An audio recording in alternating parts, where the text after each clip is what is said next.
here, and while we were away on hiatus, fall kind of snuck up on us. So let's jump into some appropriately orange and fall colored beers. Now, this is coming up for Wednesday, October 20th at 6 o'clock, and we're going to start with a couple of Vienna Lagers. These are very similar to the German Fest beers or Oktoberfest beers. They're malty, they're rich, they're kind of this nice coppery brown. I don't really drink this style in spring or winter or summer. This is just a fall beer for me, and we got a couple of really cracking ones. Returning from last year, we have Snake Lake's Harvest Vienna, which was a huge hit for us last year. Not as part of the tasting, but they also brought us a new Czech Pils at the same time. An occasional visitor to the store has been Situation Brewing. We've had some success with their afternoon tea saison, but this time we're going to try their Fraulisa Vienna Lager. This one I haven't had yet, but I'm very excited for because I do like a Vienna Lager. Next up, Noble Pursuits from Cabin. I just picked this one up at the brewery yesterday. This is a rye ale with noble hops.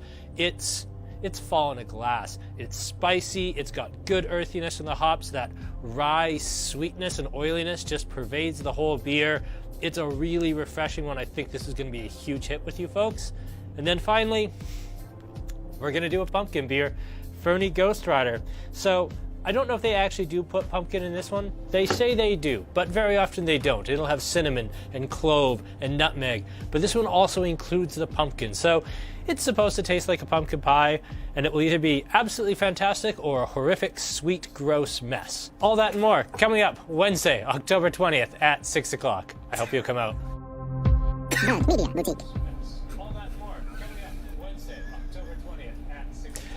Good evening, everyone. Welcome to our fall beer tasting number one, because it really feels like fall now. It's properly cold. We've got some darker beers. We're not doing IPAs or sours this week or next. I don't know if I can talk about it next, but we have something insanely cool coming in an IPA that I don't think I can resist tasting soon, so that will be coming. So we will definitely have an IPA, 2 beer tastings from now. But for now, we don't have to worry about any of that. No hops, no sours, just really cool malty beers. So what do we have for you tonight? We have a pair of Vienna Lagers, and we will dig into what that style is in a minute. We have the Cabin Noble Pursuits, which they're not calling an ESB, so I will. I'll have the courage. Wait, what's the alcohol? 5%. Yeah, I can just get away with calling that an ESB. And finally, the Ghost Rider Pumpkin Brown Ale, and I'm so sorry to everyone who bought a kit. So let's dive into Vienna Lager. Now, Vienna Lager is the anti-saison, and I say that for 2 senses. One, saison came from the feudal environment. Saison is many centuries old.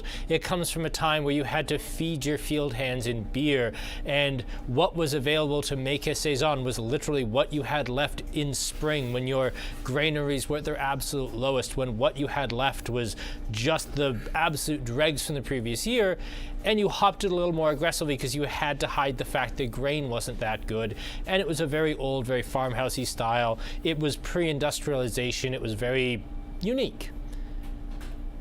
Vienna Lager is kind of the opposite. It's perhaps the very first modern beer. You could even say that in a certain sense, Vienna Lager is the precursor to Budweiser, Kokanee, Pilsner, and I say that for a couple of reasons. So it's time for a little history here. The person we were talking about here is Anton Dreher. You can tell we're going to do history because I actually have a notepad, which those of you who watch the wine tastings are very familiar with. It does not come out very darn often for beer tasting. Anton Dreher, we were talking about the 1840s, so this very first emergence of Vienna Lager, and by the way, we are starting with the Snake Lake. I think you can do either of the Viennas in either order. I think personally that the Harvest is a little more generous, but the Fraulisa is a little bit bigger. So we are going to go with the Snake Lake, although Aaron and I did have reasonably intense discussion about which way this should go. So it's 1841. Anton Dreher releases his very first Vienna Lager. Now, a lot of time has gone into this. So, Anton Dreher was a brewmaster, and he was a third-generation brewmaster. He was due to inherit his brewery from his father, but his father lived a really long time. His father lived to a very, atypical for the 19th century, 72. So, Anton Dreher spent most of his formative years kind of bumming around Europe, stealing the yeast strains secrets, ideas, everything from various European breweries. And one of the places he ended up in was 1820s Britain. Now, what was being pioneered in Britain at that time was a new type of malt. Now, I know for a lot of you, this is a point that I keep returning to, but it really is, one of those watershed moments, almost like the 1516 Bavarian beer law, the creation of a light, non-smoky, clean, kilned malt.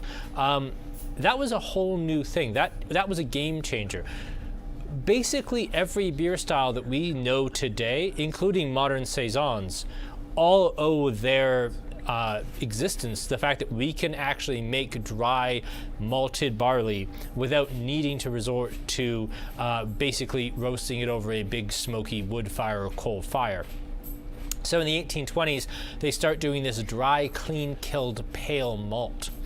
So that was one of the innovations. It was also the very first time they effectively purified lager yeast. Now, lager yeast had always been around. It was always kind of a thing that cropped up even when you were making an ale, and unless you're observing incredibly sanitary conditions in your brewery, it still shows up a little bit today. However, it's much, much slower than ale yeast, just like wild yeast tend to be. So if a little bit drifts in, the ale yeast is going to outcompete it. But at this point, we were starting to see purified lager yeast starting to come around. And this combined the two most modern, cutting edge, absolute bleeding edge technology of the 1840s, purified lager yeast and this new crazy dry kilned malt from Britain. This emerged a year before Pilsner, which a lot of people consider to be the first modern lager.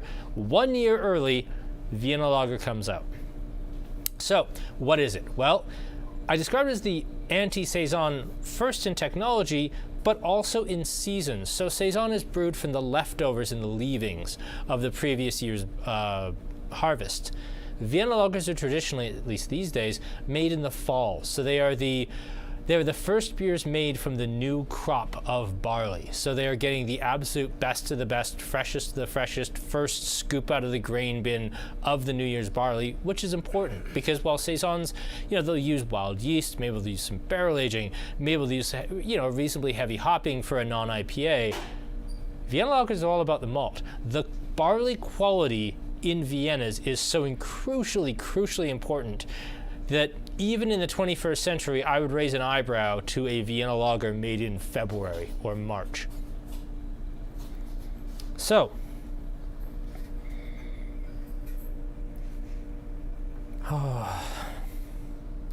is the yeast the reason Noble Pursuits isn't a Vienna Lager? We'll get to that. But broadly, yes. Noble Pursuits is an ale yeast, so it is more in the ESB family, whereas the Vienna Lagers are more closely tied to Marzen.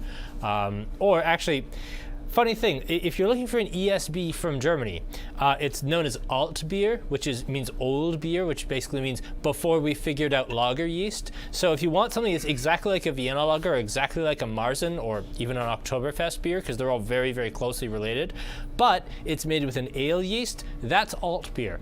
Never had an alt beer, it's because they're super, super uncommon, especially for export.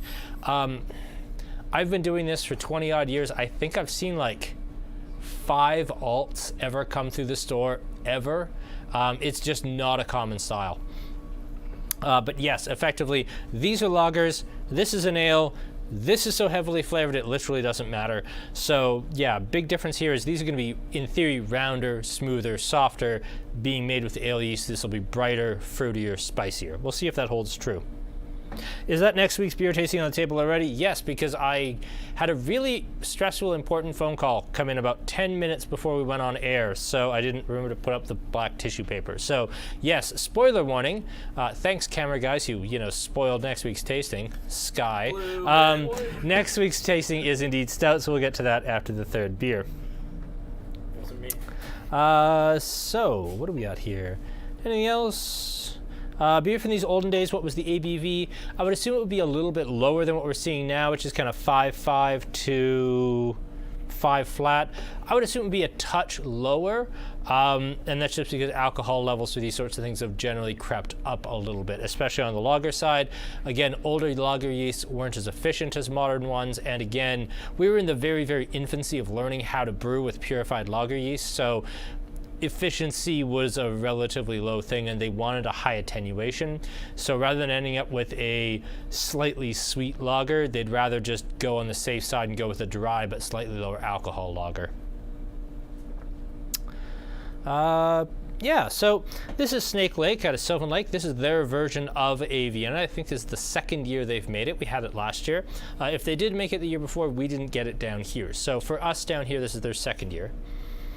And yeah, I mean, it's bready and it's spicy and it tastes like, it smells like a fresh loaf of bread. In the mouth, you get big cereal hit, like I get cornflake, bran flake, toast, caramel. I get a nice bitterness from noble hops. The sweetness is present, but it's not overwhelming. Eric, I don't have a perfect answer on how they were purifying their yeast back then. I'll go from what I do know. Ale yeast at a certain temperature will just stop producing dye and drop out of solution. Or it won't really die, but it will become dormant and it'll basically drop out. So you would basically make a series, maybe 4 or 5 lagers, and you'd make them a little too cold. So even at a lager temperature, an ale yeast will ferment. I believe that's Kolsch, is forcing an ale yeast to work at lager temperatures. It's either ale yeast or steam beer, and I think I've got it right. But if you take that temperature down a little bit lower to the point where a lager yeast would start throwing off off flavors, that ale yeast will actually drop out. It'll remain neutral, it'll disappear. And if you keep taking the krausen, which is kind of the big blanket of yeasty foam that sits on top of an actively fermenting beer, you just dig into that with like a big scoop, and you take that and transfer that off, and that's clean and sterile, and then you make a new beer from that.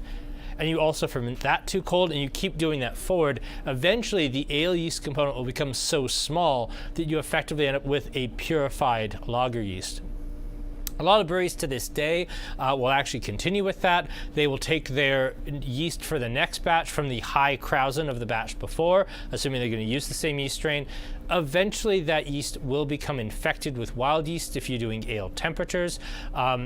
With a lager, you don't have to worry about it as much because you're using the lower fermentation temperatures. So I would suggest that that was how they purified their lager yeast back then. Would be brewing beer that they were quite literally just going to throw away or maybe drink themselves in the brew house, but they wouldn't sell commercially, and just taking that purified yeast off because they knew there couldn't be very much lager yeast, or pardon me, ale yeast in it because it was fermented so cold that the ale yeast, while it would be present, it was so cold that it wouldn't be able to propagate. It couldn't multiply itself the way that the lager yeast would.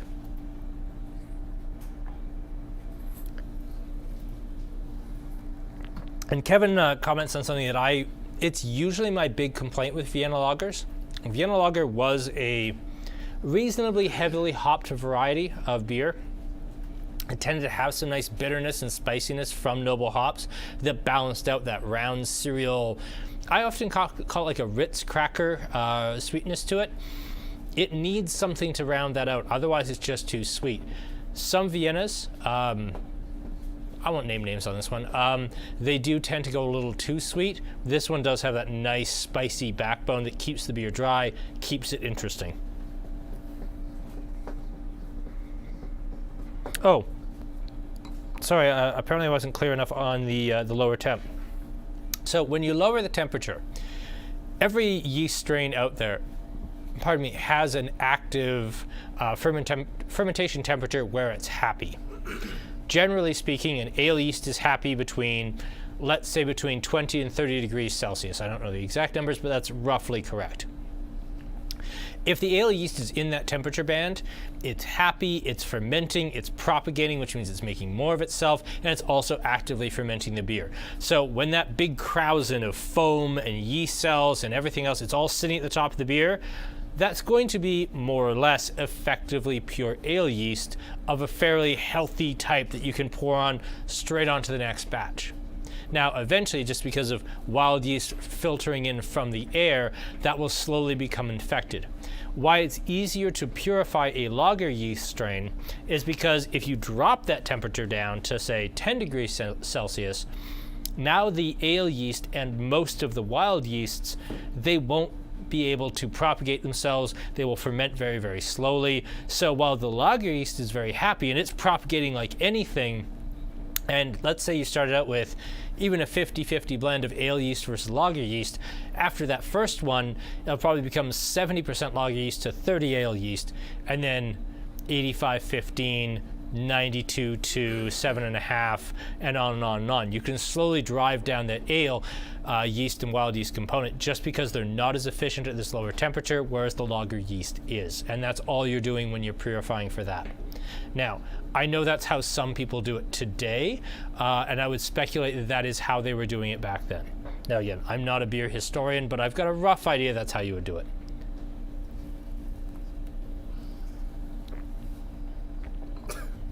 Okay. Big mouthful of beer. Well, we're on to the next beer, aren't we? Okay, moving on. From Sylvan Lake, we are going to move to Edmonton, and this is Situation Brewing and their Fraulisa Vienna Lager. So 2 Vienna Lagers side by side.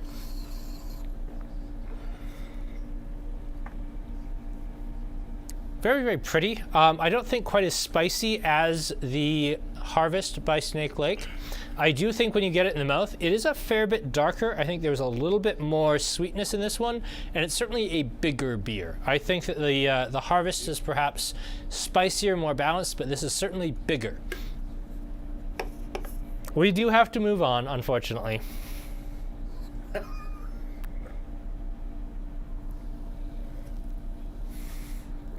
As sad as that is, we do have to move on. Oh, you know what? We're not really losing anything, though. This adds a little bit of a smoky note to it. It adds a real graphite character. I think with this, perhaps they're going for a little more bitterness, but they're not getting as much hop spiciness. I would suggest that maybe this was made with like an East Kent Goldings or Fuggles because it tastes spicier to me, whereas this might be made with like Spalter, which tends to have more of a steely characteristic. I could be entirely wrong. For those who are like German beer purists, you're probably all yelling at me, but I do find this a little bit, almost a touch rubbery, but not in any way a bad way. Darker doesn't necessarily mean more flavor. It probably means they've used a slightly darker roast on at least some of their barley, or used a higher percentage of lightly toasted barley versus barley that was roasted completely clean. Now again, we talk about, you know, pale malting. It's like, that's not a pale beer, Kyle. That's insanity. This is 1840s consideration of what was pale versus today's. And again, this was a new ingredient for them. They weren't sure people would buy a beer that was completely pale. 1 year later, Pilsner came out and proved that, oh yeah, people will absolutely drink the ever-loving hell out of a beer that's almost water white. And then Budweiser came along in the 20th century and proved that people would pay a shocking amount of money that tasted like Evian water but markedly worse. But really and truly, this was new ground. I mean, a pale barley, a lager yeast, these are bleeding edge technology that now we take entirely for granted. But I mean, this was a style that these people invented. Like, this was brand new ground. And it also, to a certain point, didn't work. This came out in the 1840s. By the 1910s, by the time the First World War came out, Vienna Lager was on its last legs. It was teetering. The popularity of classic pale lagers, the popularity of pilsners, had really taken a big bite out of Vienna Lager. It was seen as old-fashioned, a little out of date. It was seen as kind of backwards because everybody likes these very pale beers. Our old beloved Vienna Lager, well, you know, it was what my dad drank, but, you know, I'm younger and hipper, and I want the Bud Light Lime of our day, which was probably Pilsner. It kind of got seen as a little old-fashioned. It did not survive the First World War and then the implosion of the Austro-Hungarian Empire, especially around, of course, the city of Vienna, to the point where in 1926, when Negro Modelo first started being brewed in Mexico, it was basically the only commercial Vienna Lager left on Earth. So you want the oldest Vienna Lager out there? Doesn't come from Austria or Germany or Hungary or anywhere close. It comes from Mexico, and this is that whole Habsburgs having an emperor of Mexico fiasco of the late 19th and early 20th century.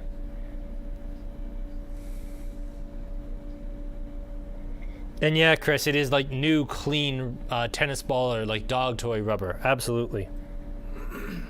What would make it a little more bitter? Just more hopping, just a slightly higher hopping. Did they actually list the IBUs on this? IBUs of 22. Actually, technically, international bitterness units, the harvest actually does have chemically more bitterness. We're just perceiving more out of the situation, or at least I am. Agreed.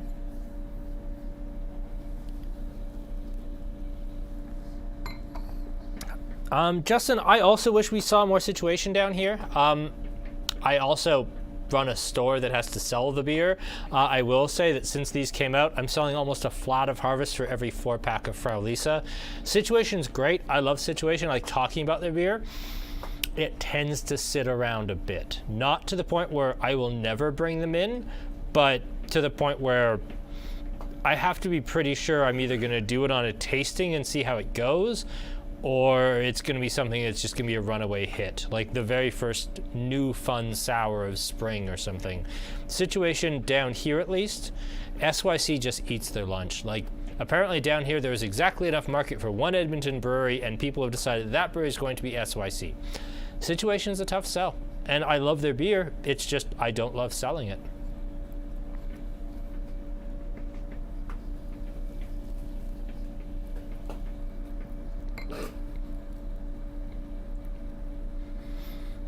And yes, I think that Negro Model is probably the best of the Mexican, at least major corporate beers. I mean, there's actually a very vibrant craft brewing scene in Mexico, especially around Mexico City.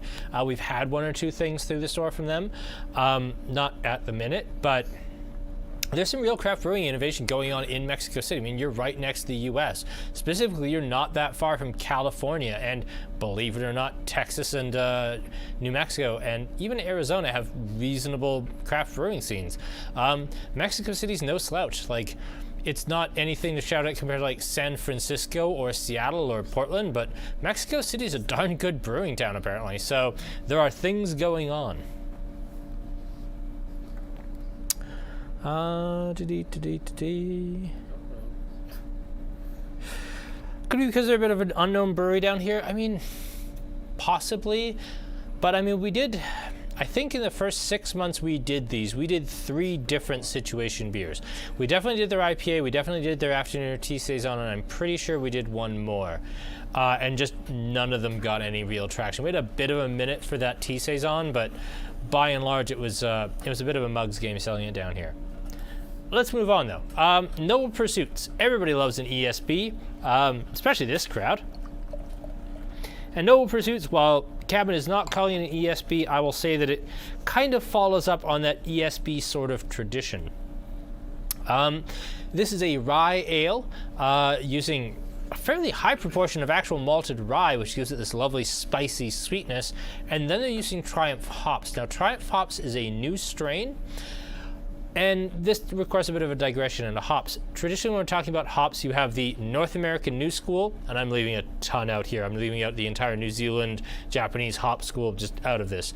You have New School North American hops like Cascade and Centennial and Columbus and Simcoe. They tend to be super grapefruity, super grassy, super bright, super in your face. Think West Coast IPA. And then you have your, European hops like Spalter, Fuggles, East Kent Goldings, Styrian Goldings. You have all these unique European hops, but they tend to be more spicy, more rich, more earthy, and nary the two can combine. In particular, you have to be very, very careful making a beer blending noble or European and North American varieties, because very often they'll actually cancel each other out and you'll end up with an IPA that tastes like nothing. Triumph is a new North American hop, which they are straight out trying to eat the Europeans' lunch with this hop. They want a hop that they can grow in North America that tastes like a European hop strain. So we're not going for that Cascade Centennial sort of style with all that grapefruit and citrus and pine. We're going, nice reach, Sky. We are going for more of a European look.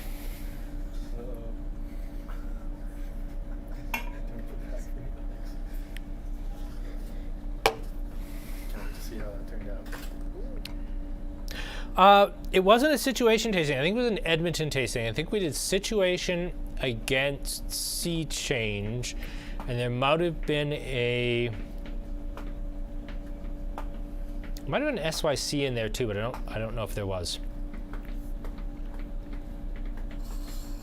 Yeah, it's very bright. It's very fresh. I didn't pick up sourness on this particularly. I get something very similar to either an amber ale, almost like Mill Street Tank House, which is a beer that, because the Owl had it on tap for a very long time, I drank quite a bit of. But maybe a little prettier than Tank House. Certainly less bitter than Tank House.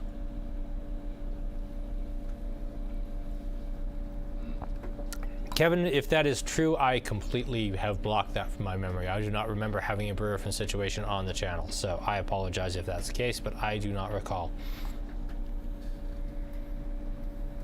It's bready. Actually, like, toasted bread with butter is a big one for me. There is I'm guessing a touch of diacetyl to this, which is giving us that bread and butter characteristic.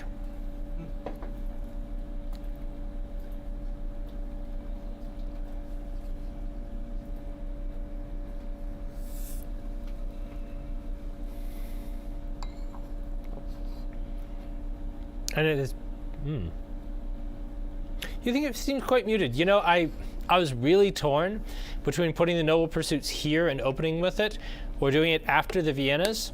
I ran through these three, and when I kind of decided this was first, I kind of went back and forth between the Noble Pursuits and the Harvest. And I eventually settled at putting it third. I think any of these three are almost interchangeable. I'd want to do the two Viennas side by side so I could talk about them, but if you want to put the Noble Pursuits here or here, I could see either. It's so close. I will say I do notice a distinct difference in mouthfeel in terms of how bright it is, how sharp it is, and that's the ale yeast. Lager versus ale, this is a really good talking point of the difference that the yeast makes here. These are so smooth and round, and the malt shines through much more. Here, the malt is there. You can taste the rye, but all these cool, funky, like fruity things are happening with the yeast strain, and that's actually masking some of the cereal notes from the grain.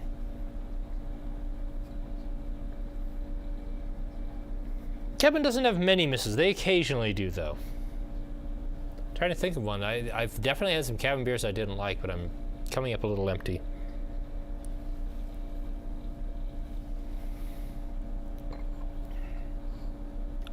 Getting hard water.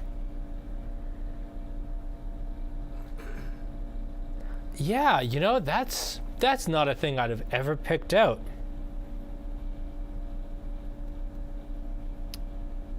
I wonder if they're doing Burtonizing on this. I wonder if they're adding those Burton salts to adjust the water to be harder, like they do in England, or to match the water profile in England. They don't have to do it in England because the water's naturally that way. All right, fine, I get it. Yes, we had a Situation brewer on, apparently. I do not remember, though. I'm trying to find it.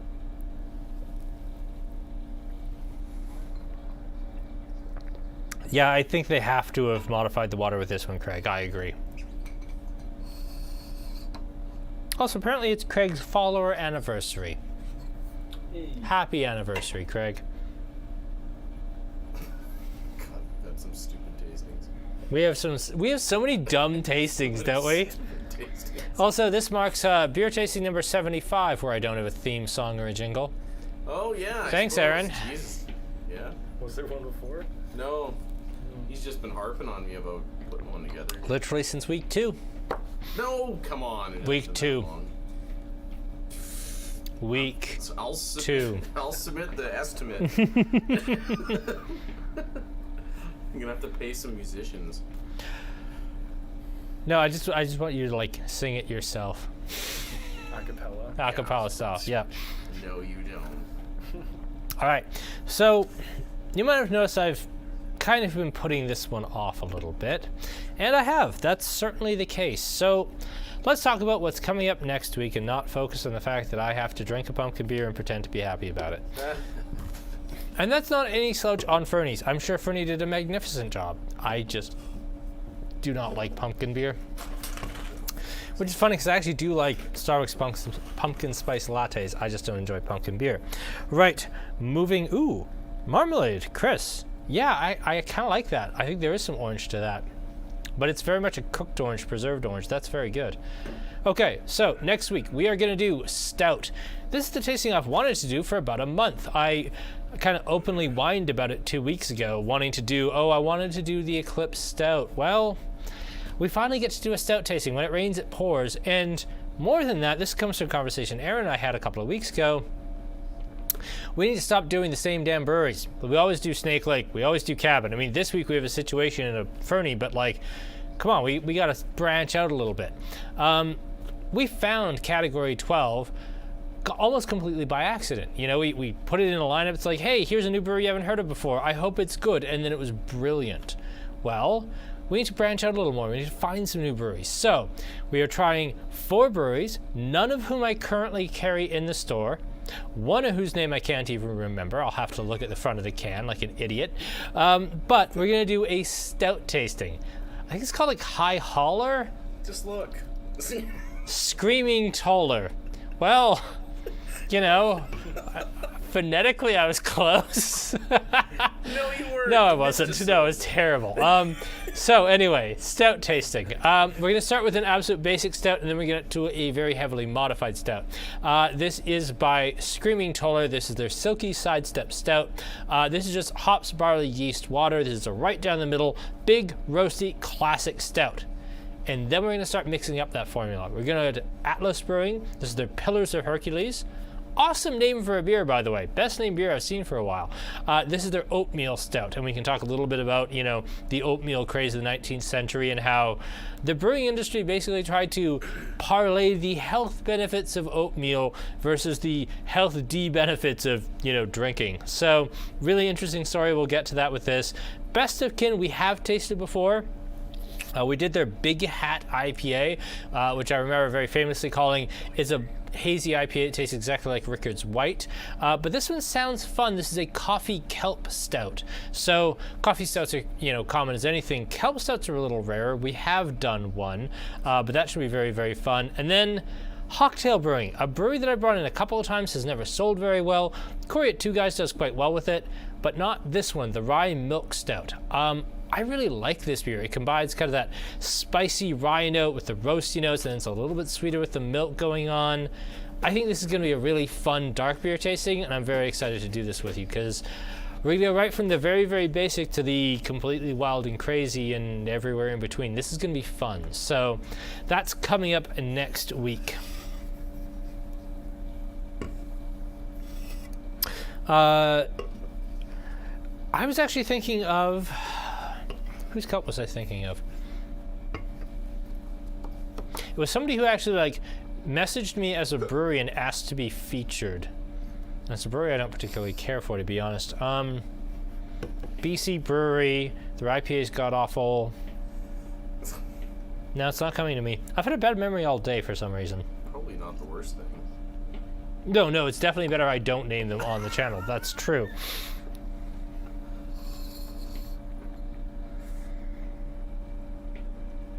You're hearing Sanford & Sons theme song? I could get behind that. What? Oh, I wish... Oh, we had KBS for a little while here, didn't we? I love Founders so much. I've been to Founders. I was there in, 2013-ish. I was actually at Founders. Fabulous, fabulous brewery out of Michigan. They were here very briefly. We had like one summer where we sold their low alcohol IPA. We got some Founders. I don't know if we had Founders Breakfast Stout. We definitely had the Kentucky Breakfast Stout though. Amazing, amazing brew house. Yeah, I'd love to have their stuff again. Beer tasting 45 was situation apparently, Aaron. Really? There we go. Justin called it. Found it. I went right by it. Good. Kelp the way that Ooh, that's a good question. Kelp the way that Dandy's doesn't have any. Does it have kelp in it? There it is right there. By That's the wrong beer. Does it have kelp? Curtis Weber. Remember him? Curtis Weber? Yeah. Who's our guy? No, this does in fact have kelp in it. It says sugar kelp. So, addition of hickory smoked coffee beans, sugar kelp, and a pinch of sea salt. You know what? Their IPA might have tasted like Rickard's White, but that should be all right. I have been to Founders, yes. It was quite a long time ago, but I did get to go. It was absolutely fantastic. They have the most incredible sandwiches. And yes, if anyone's wondering, am I just talking this much and answering every possible question to get out of drinking this pumpkin beer and just desperately hoping against hope Aaron's camera batteries will die? Yes. Yes, that's exactly what's happening. And yes, it was the Tofino tasting, I believe. Thank you.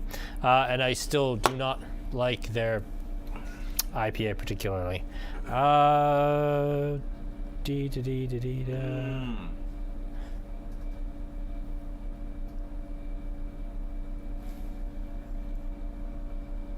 Okay, Ghost Rider. Name for a movie starring Nicolas Cage. Well, no, it's probably named for the comic or something else, but I will never not take the opportunity for Nicolas Cage joke, especially when he plays a motorcycle riding burning skull guy. I haven't actually seen the movie, but I always enjoy Nicolas Cage. Have you seen the Ghost Rider? Like, been there at the right time to like? Sorry, the Ghost Rider? Yeah, the mountain. You don't know about this? No, I don't know about this. Aaron, take over the tasting. Oh, Jesus. Well, I mean, obviously, the people must know about this anyway. So I don't know about. Well, the Ghost Rider. I'll throw it up on. I'll find a picture of it and throw it up on the thing. We'll talk us through it here, Aaron.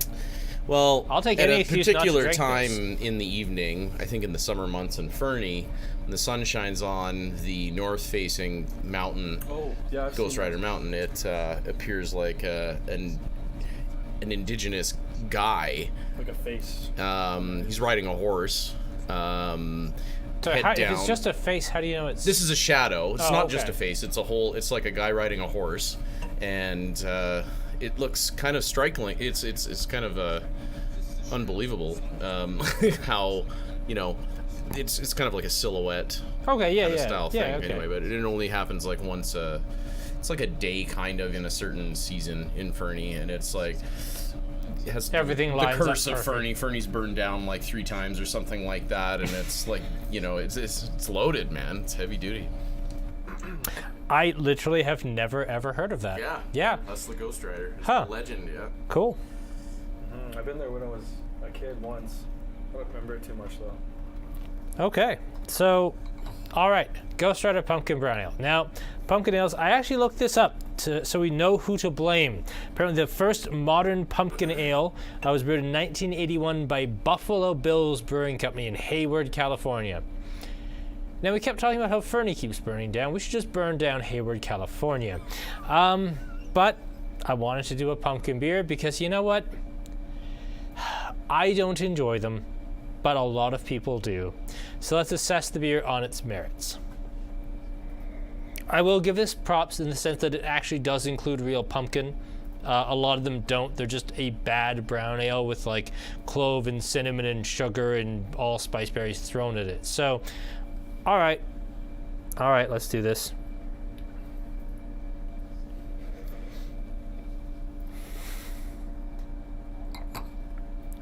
And Eric, I don't know if you're joking or not on that. I hope you are.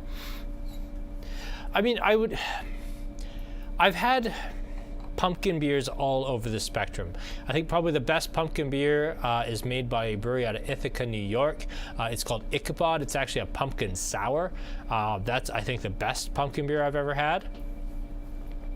There is a new gourd-influenced porter coming out, and again, this is one of those things that I know too much and can't talk about freely because I don't know if it's been announced yet, but there will definitely be something else, not a pumpkin spiced beer, but there will be something coming up in the next couple of weeks, probably on the beer tasting that we will be talking about then. But I don't know. I always find these pumpkin beers, they don't really taste like beer, and I can't imagine having more than one. Like, I'm going to have this much, and it's probably going to be all I need for the year. Yeah, I got the Ghost Rider up here. Here with the Ghost Rider up? Okay, Let's have a look. Fade you out. There we go. There it is. I'll get a zoom in on the thing. Okay. There it is there. Okay, yeah. Yeah, that's actually uncanny, isn't it? Yeah, That's really cool. pretty cool. Yeah. So, on its own merits, setting aside the fact that it is a pumpkin beer, I mean, it's rich, it's sweet, the spice doesn't completely overtake the beer character. You can kind of tell that it's a brown ale underneath.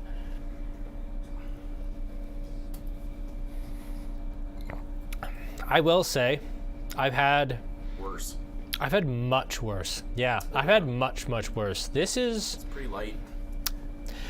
It's not that it's light. I actually think it's a very full flavored beer, but it doesn't stick around. It's not sticky. That's kind of what I mean. Yeah, it actually finishes clean with a little bit of like clove on the aftertaste, and that's really what I want from a pumpkin beer. I've certainly had bigger, stickier, richer. I've had bourbon barrel aged pumpkin beers, which were ghoulishly bad. This one, you know what? It hits all the right notes. It's very clean. It's very well presented. You know what, Ferny? It's not for me. It's clearly not for me. But well done. Within the style that you have chosen, and you have chosen poorly, you did a very, very good job. That's as kind as I can be to a pumpkin beer. I'm sorry. I'd like to say nicer things. I just can't bring myself. It's very, very good. I'm very impressed. I still hate it.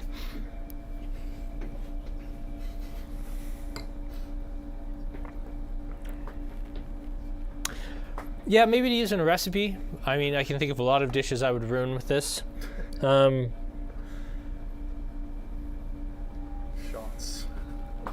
on shots. That's being so mean. No, this is all right. This is genuinely all right. I don't want any more than the third of a can I'm going to have tonight, but for the style it is, that's perfectly acceptable. Okay, so we've all had beers that all come in an orange-themed can that are all basically orange in color, none of which are particularly hoppy or sour. I mean, the pumpkin sticks out a little bit because, you know, it's flavored with pumpkin spice. How do we rank these? I mean, I'm going to go one... Okay, I'm just going to say does not qualify because that's its own thing. It's very good to style, but I'm not going to rank it because I'm just going to rank it dead last, and that's not fair. I'm going to go 1, 2, 3 for me. And I think that's exactly where I would want them. Like, I would drink that absolutely first, and I do like this better than that. Yeah, big gap between 1 and 2, narrower gap between 2 and 3, but I really like all three of them. I would buy all three of them. This, I think, is, of the pumpkin beers I've had in the last 5 years, I think it's one of the best. But I don't really think you can rank it with any of these, not just because of my own personal biases, which are a very real thing, but also because these are very subtle, very delicate, and this is just very loud. It's its own thing. But like doing a Beaujolais tasting and throwing in an Australian Shiraz at the end and saying, oh, would you rank these 4 wines? Well, you know, you've got 3 apples and a grapefruit. I mean, they're very different things. So, no.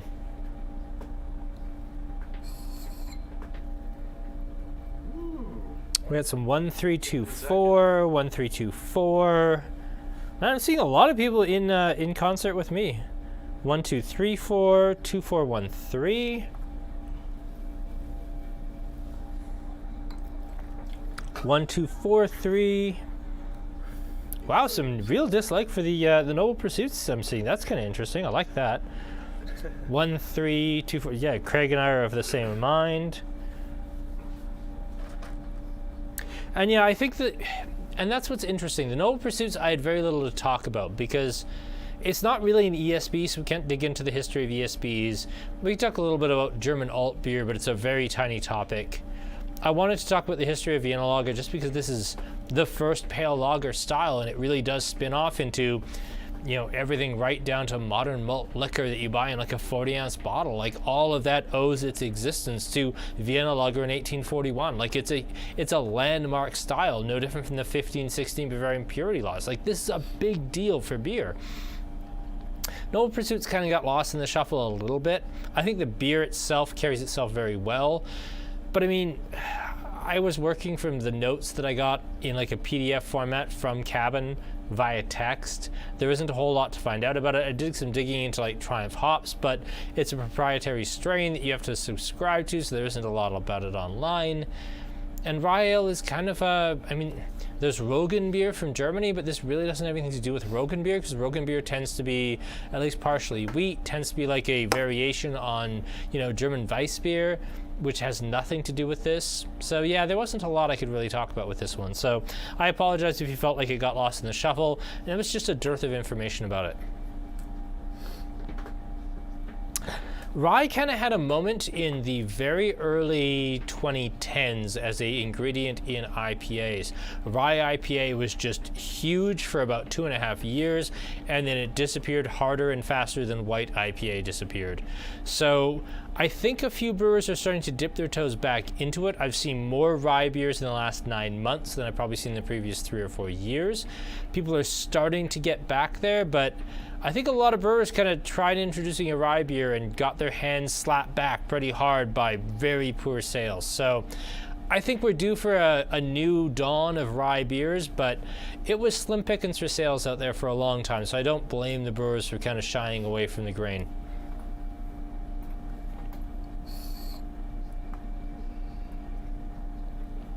All right, I think we'll call that. A night, folks. I had initially said that we were going to do a wine tasting on October 29th. It was going to be a big spooky extravaganza. I forgot. I'm already doing a big spooky extravaganza out of town that night, so I actually will not be available to do that. So I will see you folks. I'm not giving up on the idea of doing a tasting on November 5th. I just haven't put enough work into it yet to see if that's viable. We'll definitely have a Scotch tasting featuring Lee Hansen for November 12th, however. That will be our next couple of Friday night tastings.